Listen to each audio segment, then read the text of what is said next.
Hello everyone. Today's reading recap will be on the different types of attachment that a child can have. So the key terms and concepts that you need to know for this lesson is bonding. Bonding is a parent's initial emotional connection to an infant, and this usually happens between the first days of the infant's life.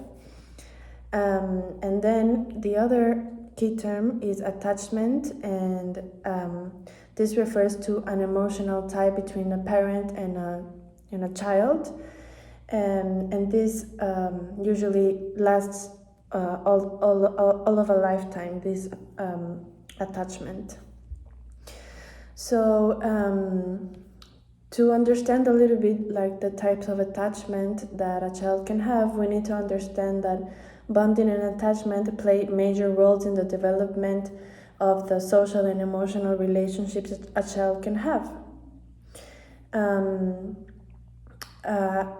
So after the initial days that a child can have interaction with a caregiver or with a parent, they will start to form this attachment, and then as a result, they will start to exhibit attachment behaviors.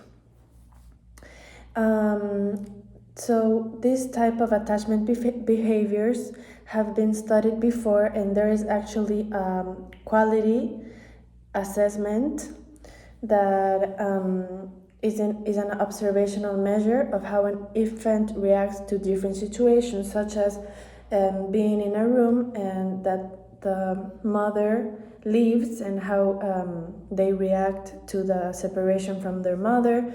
Then also they will assess how they react when the reunion of the mother, and also how they react when there is a stranger in the room. And these all types of situations will help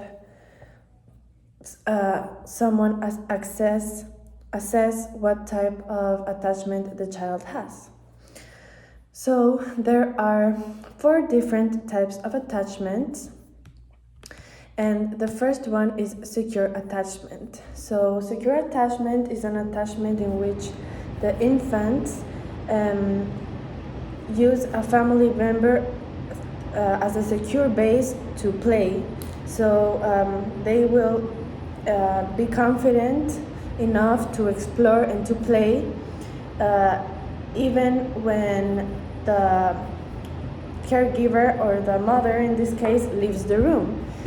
Secure attachment also indicates that even though the child might be okay that the mother left, when the mother comes back, he or she will show signs that they miss them.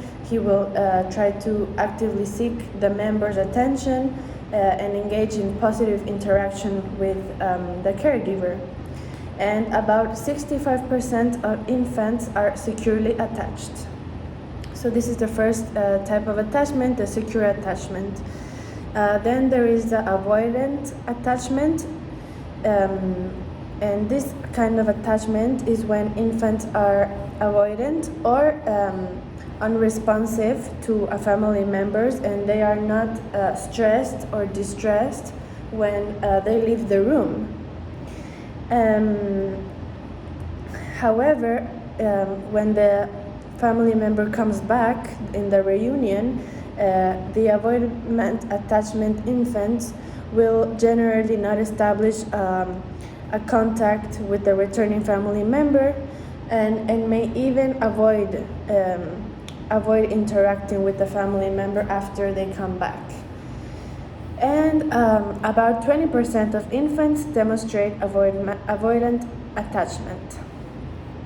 The third type of attachment is resistant attachment, and this is the type of attachment in which a child doesn't want to be separated from the caregiver. They exhibit reactions like crying, like being clingy, and they don't want the caregiver to leave the room. They don't want to be left alone, and this as a result can make the child fail to explore, because he is so worried that the caregiver will leave, that they don't engage in playing or in exploring. Also, resistant attachment may show signs of aggression, such as hitting or pushing, once they are reunioned with the caregiver. So, if the mother or caregiver is able to leave the room even though they don't want to, once the caregiver comes back, the child will be angry and will be very distressed. About 10 to 15% of infants demonstrate resistant attachment. Lastly, there is disorganized attachment, and this kind of attachment is when the child doesn't show focused behavior or attention towards the caregiver, so they look away from their parents or approach them with little to no emotion. And about 5% of children demonstrate disorganized attachment. So these are the 4 kinds of different attachments that an infant can have.